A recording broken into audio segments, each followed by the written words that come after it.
हमारे अंतिम मुगल बादशाह रंगून में अंग्रेजों की जेल में नजरबंद, दो पंक्तियां किसी शायर से लिखवा करके बहादुर शाह जफर के नाम अंग्रेजों ने भेजी कि दम दमे में दम नहीं है, खैर मांगो जान की। अब जफर झुकने लगी शमशीर हिंदुस्तान की। हिंदुस्तान के उस शेर ने, उस शायर ने, उस बूढ़े बादशाह ने कील उठाई जेल की दीवारों पर उन दो पंक्तियों में दो पंक्तियां और शुमार की कि दम दमे में दम नहीं है, खैर मांगो जान की। अब जफर झुकने लगी शमशीर हिंदुस्तान की, गाजियों में बो रहेगी जब तलक ईमान की, तख्ते लंदन तक चलेगी तेग हिंदुस्तान की। परंपरा जो बहादुर शाह जफर से होती हुई, टीपू सुल्तान से होती हुई जब राजनीति के गलियारे में प्रवेश करती है तो एपीजे अब्दुल कलाम बनकर के प्रवेश करती है, और सरहद पर खड़ी होती है तो अब्दुल हमीद बनकर के खड़ी होती है। उस परंपरा को सैल्यूट करते हुए पंक्तियां पढ़ना चाहता हूं। मेरा परिचय, मेरा तेवर, मेरा रंग, यही है। मैंने कुछ ना तो आज तक लिखा। इस मुल्क के बेटों की तरुणाई के पराक्रम को गाने के अतिरिक्त जो परिचय दिया विनीत भाई साहब ने, मेरा विद्यार्थी योगेंद्र यादव करगिल लड़ने के लिए गया, उनके साथ जी न्यूज के कार्यक्रम में था मैं विनीत चौहान जी के साथ। हमने वो चोटियां देखी, हमें बताया 18 साल, 19 साल, 21 साल, 27 साल के बेटे, 500 से अधिक बेटे शहीद हुए। एक के बाद एक को शहीद होना था, जरा सा मूवमेंट होता था तो पता चलता था। रात में चलते थे, मरना है पता है, शहीद होना है, लेकिन तिरंगे को ऊंचा रखने के लिए लाश पर लाश अपने शव बिछा करके उन्होंने जाकर के उन बंकरों को ध्वस्त किया पाकिस्तानियों के। बताया यहाँ विक्रम बत्रा ने झंडा फहराया, यहाँ कैप्टन मनोज पांडे ने झंडा फहराया, यहाँ 19 साल के योगेंद्र ने झंडा फहराया। ऐसा लगता था कि जैसे 19 साल के बच्चे जैसे चक्रव्यूह तोड़ रहे हो अभिमन्यु, ऐसा लगता था।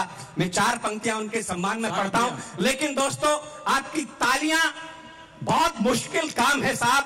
कहीं कविता पढ़ देना, देशभक्ति के नारे लगा देना, लेकिन -50 डिग्री के तापमान में या +50 डिग्री के तापमान में आज भी मुल्क के बेटे सरहदों पर दुश्मन की तरफ अपनी बंदूक की संगीने किए खड़े होंगे। जहां हम सांस नहीं ले सकते तो हम सोहाना में एक कार्यक्रम आयोजित कर रहे हैं। तालियों की कंजूसी मत करना। मैं 4 पंक्तियां उनके लिए पढ़ता हूं। स्वागत भैया। वो ताकत क्या होगी, वो चीज क्या होगी जिसके दम पर बेटे लड़े।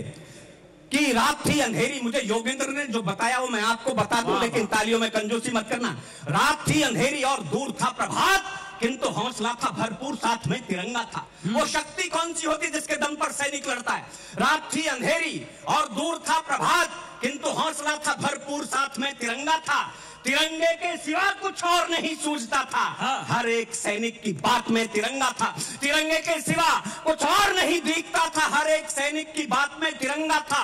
गोले गोलियों की बरसात भी हिला ना सकी। प्राण में था देश, जज्बात में तिरंगा था। और फिर भला कोई कैसे रोक पाता। रण बांकुरों को सीने में थी आग और हाथ में तिरंगा। सीने में थी आग और हाथ में तिरंगा था। आइए 4 पंक्तियां पढ़ना चाहता हूं इस नौजवान पीढ़ी के लिए। मैं जानता हूं सेना और पुलिस में कौन जाते हैं, जिनसे घर में माँ बाप परेशान, स्कूल में मास्टर भी परेशान। बहुत दिन तक पढ़ाया है प्रोफेसर साहब ने, डॉक्टर साहब ने, कुमार साहब ने, मैंने भी पढ़ाया है। स्कूल में पढ़ाने वाले परेशान, घर में माँ बाप, थोड़े बहुत पड़ोसी भी रहते हैं, वही बेटे उद्दंड जाते हैं सेना और पुलिस में। लेकिन यह वर्दी खड़ी होगी साहब। आपको सबको पता है 13 दिसंबर 2001 जब लाल किले से आपकी भाषा बोलने वाली राजनीति पराक्रमी, हिंदुस्तान की राजनीति बड़ी पराक्रमी, जब हिंदुस्तान की राजनीति मेजों के नीचे छुपने की जगह खोज रही थी 13 दिसंबर 2001 को आतंकवादी हमले में, तो यही खाकी वर्दी, इसी वर्दी और इसी पीढ़ी के नौजवान लोग अपनी शहादत देकर के विश्व के सबसे बड़े लोकतंत्र के मंदिर को गिरने से बचा रहे थे। तब उठाना ताली कि इनसे भले ही व्यवहार में हो भूल चूक, फिर भी ये मस्त जिंदगानी काम आएगी। खामोशी तोड़ देना, मुझे आपकी खामोशी खल जाएगी। इनसे भले ही व्यवहार में हो भूल चूक, फिर भी ये मस्त जिंदगानी काम आएगी। कभी कभी मानी और कभी नहीं मानी वह है कि है जो इन्होंने मनमानी काम आएगी। जब जब कंस शिशुपाल के बढ़ेंगे पाप, जब जब कंस शिशुपाल के बढ़ेंगे पाप, नटखट कृष्ण की कहानी काम आएगी। देश को जरूरत पड़ेगी जब खून की, तो अल्हड़ सी यही नौजवानी काम आएगी। बहुत अच्छे भैया, वाह वाह वाह वाह। ये पगड़ी मेरे सामने से गुरुद्वारा मान के सैल्यूट करता हूं। भगत सिंह की ना केवल जिंदगी से डर लगा, अंग्रेजों को भगत सिंह की मौत से भी डर लगा। इसलिए जो फांसी की तिथि 24 मार्च मुकर्रर हुई थी, निर्धारित हुई थी, उससे पहले ही एक रात पहले 23 मार्च को फांसी देकर के अफजला शव सतलज की लहरों में प्रवाहित कर दिया। ये डर था अंग्रेजों की हिंदुस्तान की विप्लवी बागी पीढ़ियां, नौजवान क्रांतिकारी पीढ़ियां जेल तोड़ करके भगत सिंह को आजाद कर ले जाएंगी। तब उस मां को सैल्यूट करता हूं, प्रणाम करता हूं, विद्यावती मां को, उसकी कोख को जिसने भगत सिंह को जन्म दिया।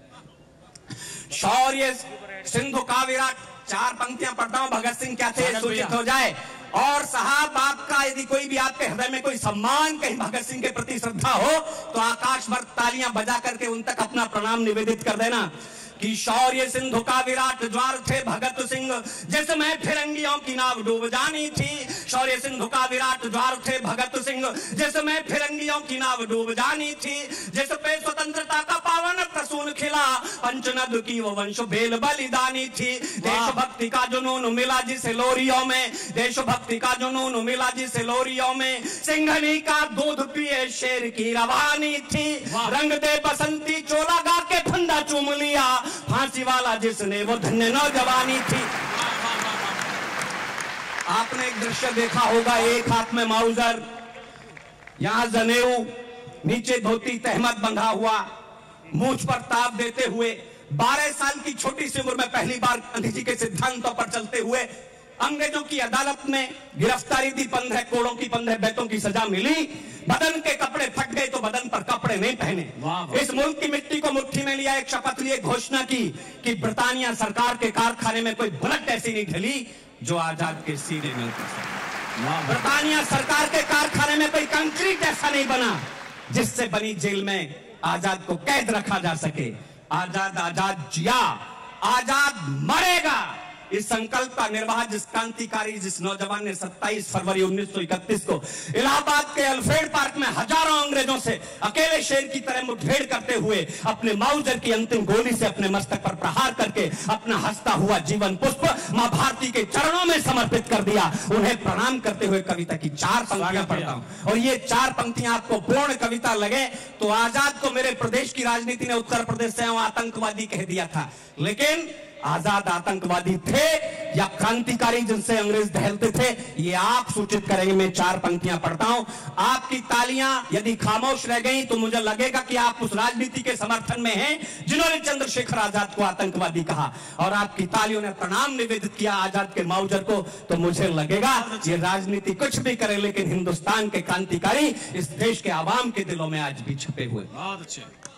कि छोटी सी उम्र में ही कर गई बड़े काम, ध्रुव नचिकेता प्रहलाद जैसी जिंदगी। छोटी सी उम्र में ही कर गई बड़े काम, ध्रुव नचिकेता प्रहलाद जैसी जिंदगी।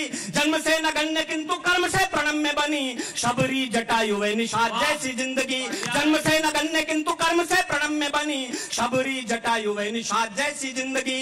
डायर के सीने में उतार गोली ऊधम से, डायर के सीने में उतार गोली ऊधम से। सीना तान के जियो फौलाद जैसी जिंदगी। जीते जी फिरंगी सरकार जिसे छू न सकी, धन्य चंद्रशेखर आजाद जैसी जिंदगी।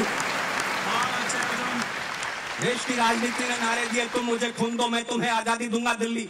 नेताजी ने 3 नारे इस मुल्क को दिए, तुम मुझे खून दो मैं तुम्हें आजादी दूंगा दिल्ली, चलो दिल्ली दूर नहीं, और जय हिंद। इन नारों ने देश को आजादी के दिन दिखा दिए। लेकिन 75 वर्षों में इस देश की राजनीति की भाषा ये हुई मानो इस देश की राजनीति इस देश के आवाम से कहना चाहती हो, तुम हमें आजादी दे दो, खून तो हम तुम्हारा ले ही लेंगे। एक अंतर 4 पंक्ति में पढ़ता हूं, आजादी से पहले नेता कैसे थे इस मुल्क में और आजादी के बाद कैसे। भगत सिंह, चंद्रशेखर आजाद, दिन को याद करना, वो देश की चिंता करते थे, तुम जेब की चिंता करते हो। नोटों की गड्डियां कहां से निकली आपने देखा। वो देश की चिंता करते थे, तुम जेब की चिंता करते हो। तुम लूट खजाना भारत का उसके खातों में भरते हो, तुम लूट खजाना भारत का कोठी बंगलों में भरते हो। वो भारत के जननायक थे, तुम अपराधी हो भारत के। वो देश की खातिर मरते थे, तुम देश को खाकर मरते हो। वो देश की खातिर मरते थे, तुम देश को खाकर। तब उनकी याद आती है। मैं 4 पंक्तियां नेताजी के नाम पढ़ता हूं कि मचा हुआ हाहाकार, छाया घोर अंधकार, धुंधली दिशाओं को प्रकाश की जरूरत है। मचा हुआ हाहाकार, छाया घोर अंधकार, धुंधली दिशाओं को प्रकाश की जरूरत है। शांति के बचाने और अशांति के मिटाने हेतु आज जन क्रांति के विकास की जरूरत है। लाखों सियार किंतु सिंह का विकल्प नहीं, शौर्य स्वाभिमानी इतिहास की जरूरत है। भारत को कल भी सुभाष की जरूरत थी, भारत को आज भी सुभाष की जरूरत है, भारत को कल भी सुभाष की जरूरत है।